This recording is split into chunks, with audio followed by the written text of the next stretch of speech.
नमस्कार, स्वागत है आप सभी का न्यूज प्लस 21 में। मैं हूं आपके साथ अंजलि। आइए एक नजर डालते हैं दिन के टॉप 10 बुलेटिन पर। साहब बोले, भूपेश सरकार ने भुवनेश्वर की लॉन्चिंग कराई। राजनांदगांव में गृह मंत्री ने किया बिरमपुर हिंसा का जिक्र, कहा हथियारों को नहीं बख्शेंगे।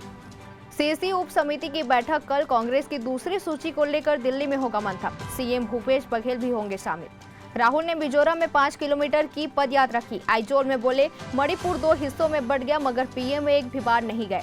भाजपा 17 से 19 अक्टूबर तक केंद्रीय चुनाव समिति की बैठक कर सकती है। उम्मीदवारों के नामों पर चर्चा संभव। गाजा खाली करने का आदेश, मरीज कहां जाएं? डॉक्टर्स बोले, हम उन्हें छोड़कर नहीं जाएंगे। डब्ल्यूएचओ ने कहा, मरीजों को मजबूर करना मृत्यु दंड जैसा। भारत में खुलेगी ऑक्सफोर्ड, कैम्ब्रिज जैसी टॉप 10 ब्रिटिश यूनिवर्सिटी की ब्रांच। 2 साल में लंदन में आईआईटी कैंपस शुरू होंगे।